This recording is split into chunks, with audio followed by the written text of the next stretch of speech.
My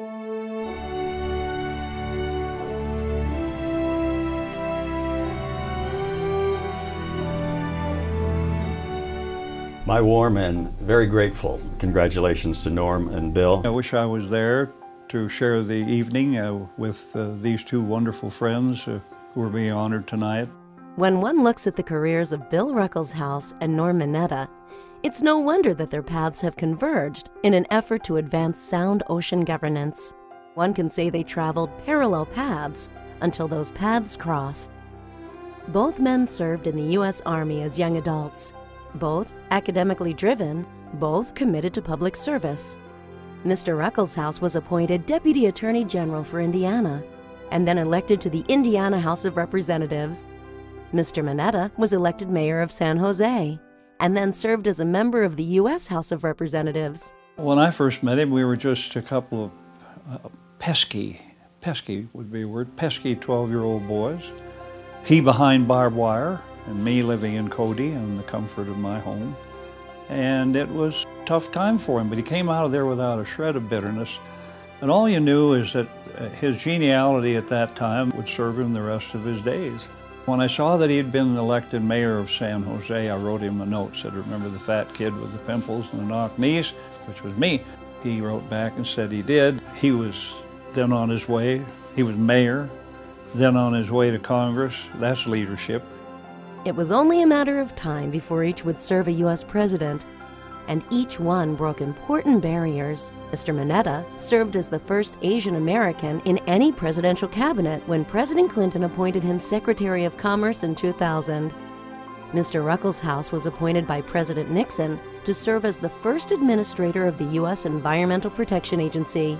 EPA, I mean, what job could be worse than the EPA? When Bill Ruckelshaus went to EPA, he gave it distinction, he established credibility, and he set the pattern for analytic care and rigor.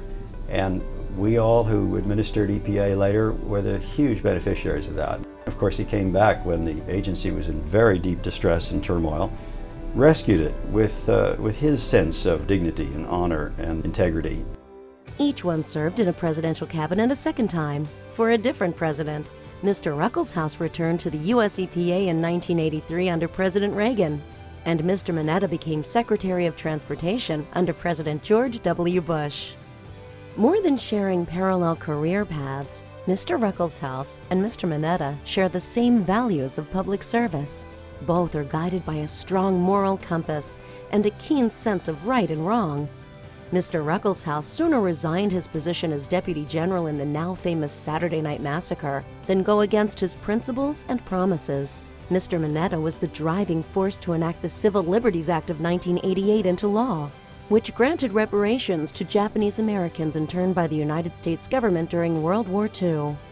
During the chaos of September 11, 2001, it was Mr. Mineta who made the unprecedented decision to ground all civilian traffic.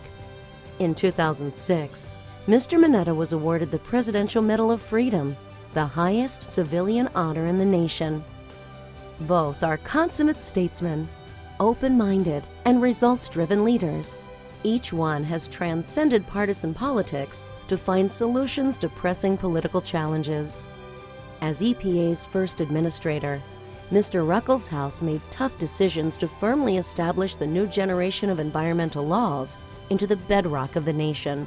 Ruckelshaus had a very good way of corralling people who didn't agree with him or agreed partially with him, with analysis and persuasion and humor, bringing them to support what the president wanted and what he wanted, and what was really good environmental law and policy. Bill Ruckelshaus, his epitaph would be that one word, collaboration. How do you get people who are just plain damn hostile and hate each other to begin to work together for the common good of whatever the issue is? And regardless of their party or the depth of their ideology, that's Bill Ruckelshaus. Over the course of their long careers, each one came to recognize the importance of the ocean to a healthy environment and strong economy. The ocean is fortunate to have these two distinguished leaders joining forces to serve as co-chairs for the Joint Ocean Commission Initiative. Under their leadership, JOCI has grown its Leadership Council in size and depth. and continues to drive a political agenda to advance sound bipartisan ocean governance. Working together, they continue to ensure that the ocean stays at the fore of American public policy. The key to them both is their kindness. There's a real sensitivity to them both. They both have that wonderful high criterion, which is just do it because it's right. And people like them. Don't forget how they got where they are. People like them. Good ideas survive, and they have a life, and they may get picked up. And if they're championed by someone like Bill Ruckelshaus, Norm Mineta, and the Joint Oceans Initiative, they have a lot better chance. Please join the National Marine Sanctuary Foundation in honoring both William Ruckelshaus and Norman Mineta with its Lifetime Achievement Award.